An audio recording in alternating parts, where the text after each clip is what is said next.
खुद मोहन भागवत जी अब कह रहे हैं कि हर मस्जिद के नीचे मंदिर मत उछालो। इससे जो हिंदुत्ववादी लोग जो नीचे ज़मीन पे कार्यरत रहते हैं उनको बहुत जो है हताशा है। ये किसी भी देश के लिए बहुत गलत है। ये देश की हालत श्रीलंका जैसी बना देती है ये फ्रीबीज। कश्मीर में चुनाव लड़ने गए तो वही कश्मीरी पंडित नज़र नहीं आए। वहाँ पे बोल दिया कि हर जुम्मे पे और किस पे हर मतलब मुहर्रम पे और ईद पे साल में 2 सिलेंडर दिए जाएंगे।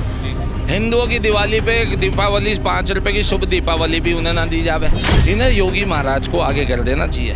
योगी जी, हाँ, उन्हें आगे कर देना चाहिए कि थोड़ी बहुत उम्मीद अगर जनता को बच रही है तो उन्हीं से बच रही है, अन्यथा किसी से बच नहीं रही। एक तरफ तुम चिल्लाए जाओ गौ माता और जय श्री राम और सारी बात, उधर गाजियाबाद में 300 टन गौ मांस पाया गया। एक पत्थर नहीं चला पाओगे आप, और वो अभी तक हमारी निगाहों में केवल योगी आदित्यनाथ महाराज हैं। उनके हाथ में देश की बागडोर जितनी जल्द से जल्द दे दी जाए ना उतना अच्छा है मेरे भाई।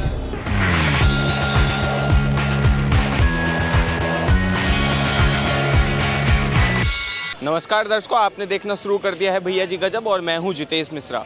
दिल्ली में विधानसभा चुनाव नज़दीक है। जितने विधानसभा चुनाव नज़दीक आ रहे हैं वैसे ही हमें एक पर एक आम आदमी पार्टी के द्वारा लॉन्च की गई योजनाओं का जो है लगातार एक न एक हर रोज़ आता हुआ सामने नज़र आता है। कभी ऑटो वालों के लिए सौगात आती है तो कभी महिलाओं के लिए, और अब डॉक्टर भीमराव अंबेडकर का अपमान जो बताया जा रहा है उस अपमान के जवाब के बदले डॉक्टर भीमराव अंबेडकर स्कॉलरशिप भी जो है अरविंद केजरीवाल के द्वारा जारी की गई है। इस वक्त मैं दिल्ली में हूं और यहां की जनता से जानेंगे कि क्या लगता है 2025 विधानसभा चुनाव में इन स्कॉलरशिप और इन योजनाओं से फ़ायदा मिल सकता है या क्या हो सकता है। नमस्कार सर। नमस्कार जी। आपका नाम क्या हुआ? अवनीश जांगड़। अवनीश जी, जिस तरह से हम देख रहे हैं विधानसभा चुनाव से पहले एक पर एक योजनाएं आ रही हैं, क्या लगता है विधानसभा चुनाव में आम आदमी पार्टी बाजी मार पाएगी? देखो, दिल्ली की जनता का डिसीजन बड़ा विचित्र होता है।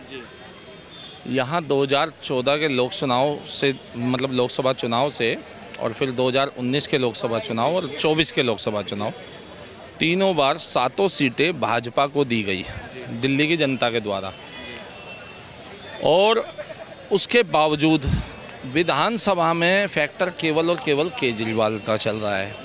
हालांकि हम इससे भी गुरेज नहीं करते हैं कि राजनीति में झूठ का प्रपंच करके सत्ता पे काबिज रहने के लिए केजरीवाल ने हर हथकंडा अपनाया, जिसमें फ्री शराब की नीतियां जैसी एक दुराचारी नीतियां समाज में सबको देखने को मिली है। लेकिन उसके बावजूद क्योंकि भाजपा दिल्ली में खुद स्वतः 16 से 18 खेमों में बटी हुई है, इसके चलते भाजपा कभी भी दिल्ली को कोई एक मजबूत चेहरा नहीं दे पाती है।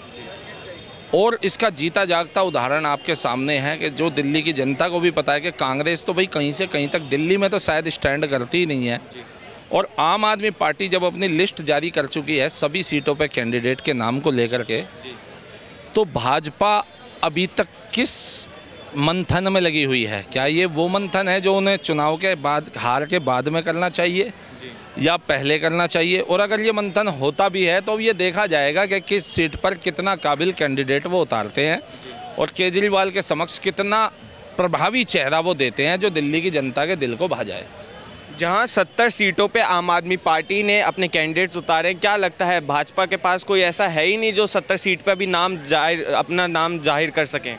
ये तो आप देखिए ना, इतने दिन हो चुके हैं तो अभी तक तो पहली लिस्ट भाजपा कम से कम 20-25 कैंडिडेट की जो कह रहे हैं अभी तक जारी कर चुकी होती, लेकिन वो अभी भी एक असमंजस में इसी अटकी हुई है। और वो देखना होगा कि भाई वो किस तरह के कैंडिडेट लोगों को देती है। क्योंकि एक यहाँ पे मैं ये कहना चाहूँगा, मोदी और योगी इन्होंने काम बहुत अच्छे किए हैं, लेकिन मोदी और योगी के नाम पर वोट लेकर के अपना उल्लू सीधा करने वाले नेताओं की भीड़ लगी हुई है भाजपा में। साथ में ही जो कोई भाजपा में आके शामिल हो जाता है वो दूध का धुला हो जाता है। महाराष्ट्र में हमको भी अभी एक बहुत अचंभा हुआ कि जो एकनाथ शिंदे, जिसने पूरे देश में गौ माता को राज्य माता का दर्जा घोषित किया है ना, दिया, ऐसे व्यक्ति को दोबारा सीएम नहीं बनाया गया। तो कहीं ना कहीं भाजपा, अब ये कह दो कि हम तानाशाही भी नहीं कह सकते, लेकिन एक डिक्टेटर जैसा कुछ लग रहा है उनका बिहेवियर। वही जो यूपी में लोकसभा चुनाव में जो योगी जी ने 35 नाम दिए थे और वो काट दिए थे अमित शाह जी ने, और फिर जगत प्रकाश नड्डा जी ने कह दिया था हमें आरएसएस की ज़रूरत नहीं है, ये अंदर खाने बट चुके हैं। और मुझे लगता नहीं है कि अब कोई दमखम ऐसा रह गया है। क्यों? क्योंकि खुद मोहन भागवत जी अब कह रहे हैं कि हर मस्जिद के नीचे मंदिर मत उछालो। इससे जो हिंदुत्ववादी लोग जो नीचे ज़मीन पे कार्यरत रहते हैं उनको बहुत जो है हताशा है, क्योंकि ये वही सरकार है जब राम मंदिर का जजमेंट आना था तो उस समय पे कुछ दिन पहले चीफ जस्टिस के ऊपर उनके नीचे कार्य करने वाली महिला ने कुछ आरोप लगाए थे, तो उसके बाद में फटाफट फास्ट ट्रैक कार्रवाई हुई, राम मंदिर का जजमेंट आ गया। परंतु अब भी सुप्रीम कोर्ट में चीफ जस्टिस ही हैं, लेकिन फिर भी जजमेंट क्या आता है कि अब से द्वारा वही कानून चले, हाँ, वर्शिप एक्ट ही लागू रहेगा। उसको भाजपा ख़त्म नहीं कर पा रही है। वक्फ बोर्ड में भी केवल संशोधन ला रही है, ख़त्म नहीं कर पा रही है। जैसे 370 आर्टिकल में संशोधन किया था, ख़त्म करने का एक हमारे बीच में एक मैसेज रखा, लेकिन वहाँ सरकार बनते ही उन्होंने फिर उसकी वापसी के लिए कार्रवाई चालू कर दी। कुल मिला के भाई यही बात है कि हमें तो ऐसा प्रतीत हो रहा है कि अंदर खाने सब कुछ ना कुछ झोल चल रहा है, और अभी भाजपा की स्थिति इतनी नहीं है कि दिल्ली में वो कुछ अच्छा कर पाए, पर कहीं कोई मजबूत चेहरा ना दे। पर कहीं ना कहीं जो हर रोज़ आम आदमी पार्टी एक नई स्कीम लॉन्च कर रही है, कभी महिलाओं के लिए 2100 रुपये, तो कभी ऑटो वालों के लिए। भाई ये तो देखिए, ये तो चलन हो गया है, ये तो हर पार्टी कर रही है, और ये बहुत गलत है। ये किसी भी देश के लिए बहुत गलत है। ये देश की हालत श्रीलंका जैसी बना देती है ये फ्रीबीज स्कीम जो होती है, ठीक है ना। लेकिन आप ये भी तो सोचिए कि ये चीज़ तो भाजपा भी कर रही है। कश्मीर में चुनाव लड़ने गए तो वही कश्मीरी पंडित नज़र नहीं आए, वहाँ पे बोल दिया कि हर जुम्मे पे और किस पे, हर मतलब मुहर्रम पे और ईद पे साल में 2 सिलेंडर दिए जाएंगे। हिंदुओं की दिवाली पे दीपावली 5 रुपये की शुभ दीपावली भी उन्हें ना दी जावे, या नहीं? तो वो ठीक है भैया, अपना जो चल रहा है ये तो सब चला रहे हैं फ्रीबीज। अभी मोदी जी ने भी कह दिया भाई 300 यूनिट बिजली देंगे, हालांकि उसमें वो सोलर पैनल लगाएंगे, क्या करेंगे क्या नहीं करेंगे भैया। कुल मिला के बात यह है, एक भावी प्रभावी चेहरा जब तक दिल्ली की जनता को नहीं मिलेगा जो केजरीवाल को टक्कर दे सके, समझे। भाजपा ने ही बोला केजरीवाल केजरीवाल केजरीवाल कई बार बोला, उसका इतना नाम बड़ा कर दिया कि अब उसे टक्कर देना भारी हो रहा है। पर जिस तरह से हम लोगों से बात कर रहे हैं, जो 2100 रुपये महीना महिलाओं को देने की बात की गई है, जनता का कहना है वोटर मैनिपुलेशन भी है, ये पैसे देके वोट ही मांगे जा रहे हैं। इलेक्शन कमीशन को कार्रवाई करनी चाहिए इस पे। तो ये तो जम्मू कश्मीर में भाजपा ने भी बोला था ना कि 2 सिलेंडर फ्री देंगे ईद पे और मुहर्रम पे। वहाँ पे कुछ बचे हुए कश्मीरी हिंदू पंडित थे, उन्हें भी बोलते कि हम दिवाली पे आपको भी 1 सिलेंडर देंगे, नहीं बोला गया। तो ये तो हर पार्टी कर रही है। इस पे इलेक्शन कमीशन जो करना चाहे करे, सुप्रीम कोर्ट जो करना चाहे करे, हमें तो ऐसा लगता नहीं है इस पर कुछ हो पाएगा। मानते हैं उसका कारण है ना, जब ये टिकटें बांटते हैं, जब भी आपस में लेन देन चलता है, कई सीटों पे होता है, भाई फलाने को टिकट मिल गई, उस बिजनेसमैन को टिकट मिल गई, उसको नहीं मिली। अब वो हर्ष शिकारा था हरियाणा में, उसने कांग्रेस की इतनी भक्ति करी, उसे क्या मिला? कुछ नहीं मिला, उसे टिकट तक नहीं मिली। तो ये सब पार्टियों में कमियां हैं, और ये केवल भाजपा में ही नहीं, हर पार्टी में है। और दिल्ली, हम ये चाहते हैं कि कोई ऐसी सरकार बने जो इन फ्री बीज से अलग हटके दिल्ली का विकास करे, क्योंकि दिल्ली में आज विकास ठहर गया है। विकास दिल्ली में नहीं हो पा रहा है। हाँ, सड़कें वगैरह होने हैं, लेकिन जो दिल्ली की कॉलोनियों का अंदरूनी विकास है, नालियाँ जर्जर स्थिति में हैं, सड़कें जो अंदर की गलियाँ हैं वो जर्जर स्थिति में हैं, सीवर लाइन 50-50 साल पुरानी पड़ी हुई हैं, वो जर्जर स्थिति में हैं, पानी की पाइपलाइन 50-60 साल पुरानी पड़ी हुई हैं, वो कहीं कोई काम तो नहीं हो रहा ना। और वो मैं ये कह रहा हूँ कि कोई भाजपा का कोई ऐसा नेता तो दिखाई दे हमें कि जो वो काम कर सके। हमें तो कहीं दूर से दूर तक नहीं दिखाई दे रहा, और अगर दिख भी रहा है तो उसे टिकट देने वाले हैं नहीं। तो अब तो ये तो भाजपा के ऊपर है ना कि जिस तरह से आपने कॉलोनियों की बात की, तो एक मुद्दा ये भी उठता है कि कहीं ना कहीं रोहिंग्या मुसलमान जो हैं उसे भी दिल्ली में बिठाया गया ताकि आम आदमी पार्टी को जिताया जा सके। अच्छा, आप ये बताएं, रोहिंग्या मुसलमान इस देश में कब आए? पहले बांग्लादेश से आए थे, बांग्लादेशी मुसलमान, सन 71 के युद्ध के आसपास। उस समय इंदिरा गांधी ने एक टिकट भी जारी किया था, और उस पर लिखा हुआ था कि रिफ्यूजी रिलीफ फंड, उसके तहत एक फंड लिया गया और उनको बसाया गया। फिर 2007-8 के आसपास में, 9 के आसपास में ये आए थे बांग्लादेश। उस समय तक केजरीवाल का तो कहीं से कहीं तक लेना देना नाम ही नहीं था। वो आके बस चुके थे। अब भी घुसपैठ जारी है। अब हमने ये सुना है वो आधार कार्ड बनवा लेते हैं, तो आधार कार्ड तो केंद्र सरकार के हाथ में है ना, डिपार्टमेंट। क्यों नहीं उस पर सख्ताई करते हैं? क्यों नीचे से गड़बड़ियाँ हो जाती हैं? डॉक्यूमेंट्री एविडेंस कराना ये तो केंद्र सरकार की जिम्मेदारियां हैं ना। ये इलेक्शन कार्ड, आधार कार्ड, ये तो स्टेट के अंडर में नहीं आता, ये तो सब सेंटर से होता है।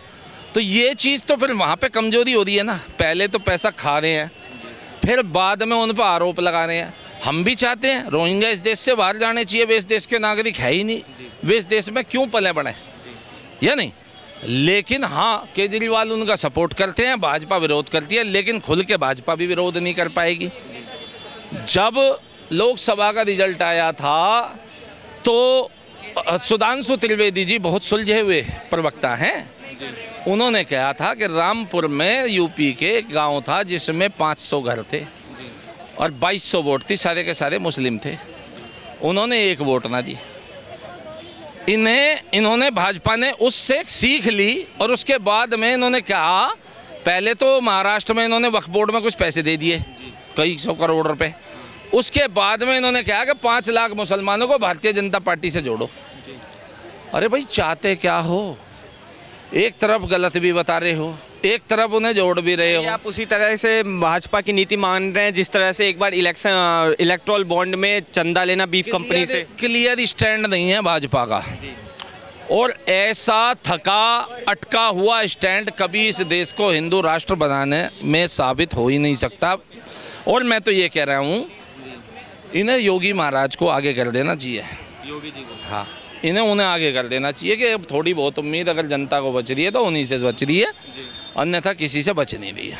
पर कभी कभार जो देखने को मिलता है वो ये भी होता है, योगी जी का बयान आ जाए सामने या कंगना रनौत का बयान आए तो भाजपा प्रेस रिलीज जारी कर देती है कि इनके बयानों से भाजपा का कोई मत लेना देना नहीं है। टाइगर राजा सिंह जी का आ जाए, चाहे किसी कंगना रनौत, जिसके भी आ जाए।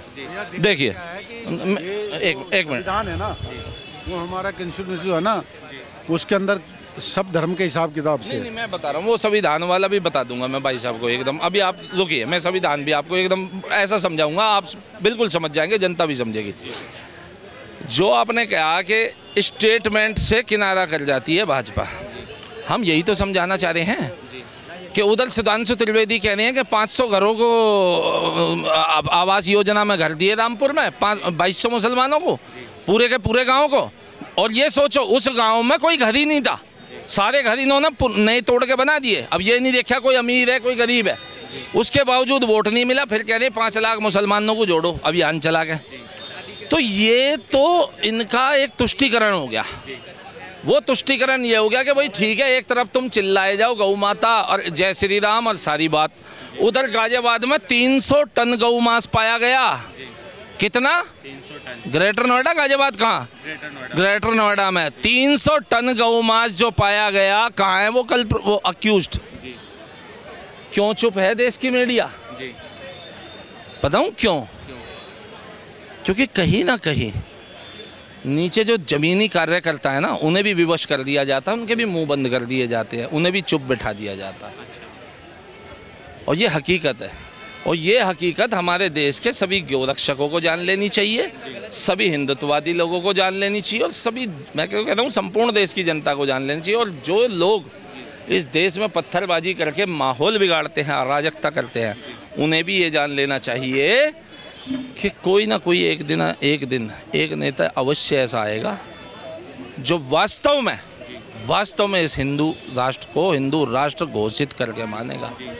और सुनिए, वो भले ही आपको नुकसान नहीं पहुंचाएगा, लेकिन हिंदुओं को आपके पत्थरों का, समझे, विक्टिम भी नहीं महसूस होने देगा। उन्हें एक पत्थर नहीं चला पाओगे आप। और वो अभी तक हमारी निगाहों में केवल योगी आदित्यनाथ महाराज हैं। उनके हाथ में देश की बागडोर जितनी जल्द से जल्द दे दी जाए ना, उतना अच्छा है मेरे भाई। बहुत बहुत धन्यवाद सर। जिस तरह से जो इन्होंने बताया कि योगी आदित्यनाथ को अगर देश का प्रधानमंत्री बनाया जाता है तो देश को जो एक कहीं ना कहीं हर रोज़ हिंदुओं के त्यौहार पे आए दिन पत्थरबाजी या ऐसी चीज़ें देखने को मिलती है, उन चीज़ों से राहत मिल सकती है। अगर इसके अलावा हम दिल्ली विधानसभा चुनाव की बात करें तो जिस तरह से जो चर्चा हुई है, बात ये सामने आती है, पूरा निष्कर्ष ये निकलता है कि जनता जो है उनका यही मानना है कि भाजपा के पास फिलहाल में कोई दिल्ली में दिखाने लायक योग्य चेहरा ही नहीं है। इसलिए भाजपा अभी तक अपने 70 सीटों पे से जो प्रत्याशी है उनके नाम भी जाहिर नहीं कर पा रही है। वहीं एक तरफ आम आदमी पार्टी ने 70 विधानसभाओं पे अपने सभी प्रत्याशियों का नाम जाहिर कर दिया है। इस खबर को लेकर आपकी क्या राय है, हमें अपने कमेंट बॉक्स में ज़रूर बताएं और ऐसी तमाम खबरों के लिए देखते रहिए भैया जी गजब। मैं जितेश मिश्रा, कैमरा पर्सन प्रदीप झा के साथ। धन्यवाद।